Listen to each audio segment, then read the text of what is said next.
கர்த்தருடைய பரிசுத்த நாமத்துக்கு மகிமை உண்டாகட்டும். இன்றைய தேவ வசனம் எரேமியா 29 வசனம் 12. அப்பொழுது நீங்கள் கூடி வந்து என்னை தொழுது கொண்டு என்னை நோக்கி விண்ணப்பம் பண்ணுவீர்கள், நான் உங்களுக்கு செவி கொடுப்பேன். ஹல்லேலூயா. ஆண்டவர் இடத்துல விண்ணப்பம் சொன்னோன்னா கட்டாயமா அவர் செவி கொடுப்பாரு. அவர் ஜெபத்தை கேட்கிறவர்னு சொல்லி போட்டிருக்கு பைபிளில். அப்போ அவர்கிட்ட நம்ம விண்ணப்பம் பண்ணினா அவர் செவி கொடுப்பேன்னு சொல்கிறாரு.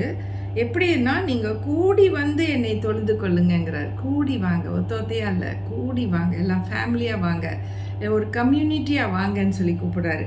இதுக்கு இதை வேர்ஸ் ஆரம்பிக்கும் போது அப்பொழுதுன்னு சொல்லுது. அப்போ நம்ம எப்பொழுது அப்படின்னு சொல்லி பார்த்தோன்னா, ஆண்டவர் இவங்க எப்படின்னா குறி சொல்கிறவங்க, பொய் குறி சொல்கிறவங்க, பொய் தீர்க்கதரிசிகள் கிட்டலாம் போயிட்டு அவங்க ரொம்ப லாஸில் இருக்காங்க.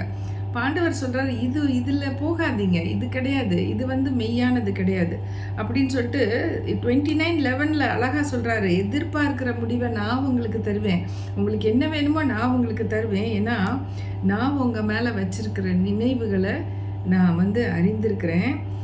எப்படின்னா அந்த நினைவுகள் தீமைக்கல்ல, சமாதானத்துக்கு ஏற்ற நினைவுகளை நான் உங்கள் பேரில் வச்சுருக்கேன்னு சொல்லும் பொழுது தான், அப்பொழுது நீங்கள் கூடி நீங்கள் தொழுது கொள்ளுங்க, நான் உங்களுக்கு கேட்பேன். அடுத்த வசனத்தில் 13 எப்படி இருக்குன்னா, உங்கள் முழு இருதயத்தோடும் என்னை தேடினீர்களானால் என்னை தேடுகையில் கண்டுபிடிப்பீர்கள்.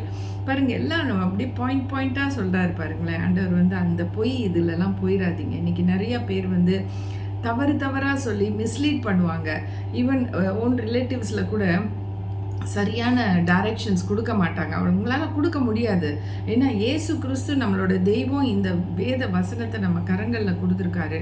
அவர்கிட்ட தான் நம்ம கரெக்டாக கேட்டால் கரெக்டான ஒரு முடிவு கொடுப்பார். இன்றைக்கி கூட ஒரு டாக்டர் தான், அவர் என்கிட்ட ப்ரேயருக்கு வந்தார், ஃபோன் ஓவர் த ஃபோன். ஏன்னா எதுக்கு முன்னாடியே நான் அவருக்கு ப்ரே பண்ணி அவருக்கு ப்ளீட் ஆகிட்டு இருந்தது மோஷனில்.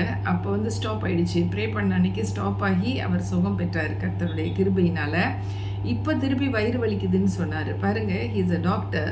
அவருக்கு ஸ்கேன் பண்ணிக்கோங்க, என்ன ப்ராப்ளம் சொல்லுங்கன்னா, டாக்டர்ஸ் சொல்கிறாங்க அது அல்சராக இருக்கலாம், இல்லைன்னா சம் இன்ஃப்ளமேஷனாக இருக்கலாம்னு சொல்கிறாங்க. ஆனால் இவர் கர்த்தரையே நம்பி இருக்கிறாரு. அது முழு மனதோடு அவர் சொல்கிறார். நான் சொல்கிறேன், நீங்கள் டாக்டர்கிட்ட போய் ஒரு ஸ்கேன் பண்ணிக்கோங்க, ட்ரீட்மெண்ட்லேயும் சுகமாக தான் செய்யுது, ப்ளஸ் நம்ம கடவுளையும் நம்ம முழுமையாக நம்புகிறோம் பார்த்தீங்களா, அது நிமித்தம் அவர் ஜெபத்தை கேட்டு உங்களுக்கு சுகம் கொடுப்பாரு.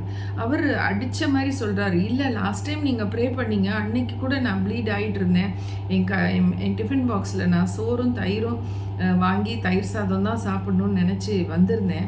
ஆனால் ஜெபம் பண்ண மாத்திரத்தில் அந்த ஊரல் நின்றுச்சு. நான் போயிட்டு வேகமாக ஒரு ஹோட்டலில் போய் பிரியாணி சாப்பிட்டேன்னு சொல்லி சொன்னார். ஸோ அவருடைய சாட்சி பார்த்திங்களா, உண்மையான சாட்சி. அவர் அதை எக்ஸ்பீரியன்ஸ் பண்ணியிருக்காரு தன்னோட சரீரத்தில் மாற்றத்தை. அது நிமித்தம் இப்போ என்ன சொல்கிறாரு, நான் டாக்டர்கிட்ட போக மாட்டேன், ஸ்கேன் எடுக்க மாட்டேன், எனக்கு தேவையே இல்லை, நீங்கள் ஜெபம் பண்ணுங்கன்னு சொல்கிறாரு.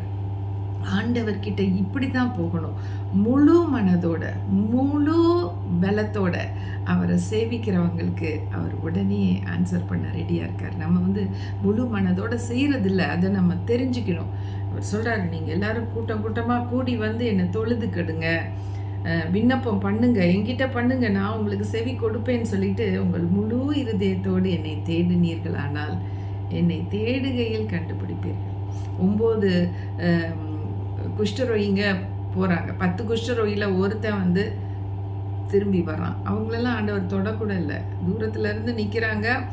ஆவியானவர் அவங்களோட இடைப்படுறாரு. நீங்கள் வீட்டுக்கு போங்க, உங்களுக்கு சுகம் கிடைக்கும், போகிற வழியிலே சுகம் கிடைக்கும்னு சொன்னோன்னே எல்லோரும் போக ஆரம்பிச்சிட்டாங்க. போகிற வழியிலேயே அவங்களுக்கு சுகம் கிடைக்கிது. அப்போ ஒருத்தன் மாத்திரம் திரும்பி வர்றதை நம்ம பார்க்குறோம். அது மாதிரி தேடுகையில் நம்ம தேடுற டைம்லையே கிடச்சிரும். ஹல்லேலூயா.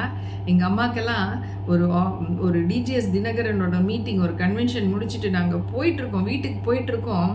அந்த கழுத்தில் சுற்றி அவங்க அந்த ஸ்பாண்டலைட்டிஸ்க்காக போட்டிருந்ததை கலட்டி தூக்கி எறிகிறாங்க. மம்மி எவ்வளோ காசு போட்டு அதை வாங்கியிருக்கோம், நீங்கள் தூக்கி போட்டுறீங்கன்னு சொன்னால், எனக்கு கழுத்து சரியாயிடுச்சுன்னா அப்படியே சுற்றி திருப்பி காட்டுறாங்க.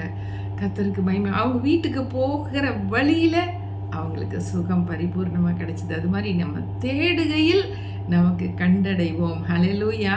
கர்த்தருக்கே மகிமை உண்டாகட்டும். நல்ல தகப்பனே, நாங்கள் உங்களை முழு மனதோடு தேடணும் ஆண்டவரே. கூடி வந்து குடும்பமாக ஆண்டவரே, ரட்சிப்பு இல்லாதவங்களுக்கெல்லாம் குடும்பங்களுக்கு ரட்சிப்பு நீங்கள் கொடுத்துருங்க.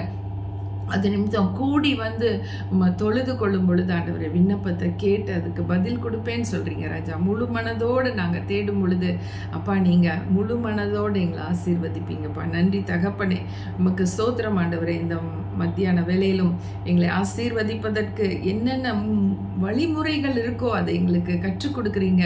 This is an instructional manual father God. அதை நீங்கள் எங்கள் கரத்தில் கொடுத்துருக்கீங்க. இந்த பைபிள் படி நம்ம செய்ய ஆரம்பிச்சிட்டோன்னா நமக்கு எல்லாமே கிடைக்குங்கிற அந்த உணர்வு ஒவ்வொருத்தருக்கும் கிடைக்கட்டும்ப்பா. ஆசீர்வதிங்க ராஜா. பாதுகாத்துக்கொள்ளுங்க. இன்னைக்கு யார் யார் என்ன செய்யணும்னு தெரியாமல் முழிச்சிட்டு இருக்காங்களோ அவங்களுக்கு தான் இந்த வசனங்கள், இந்த வார்த்தைகள் தேவனாகிய இயேசு கிறிஸ்து அவர் சொல்லி கொடுக்குற மாதிரி செஞ்சோன்னா நிச்சயமாக நமக்கு எல்லாவற்றிலும் நம்ம வெற்றி பெறலாம். கர்த்தருக்கே மகிமை உண்டாகட்டும். ஆமென். ஹல்லேலூயா.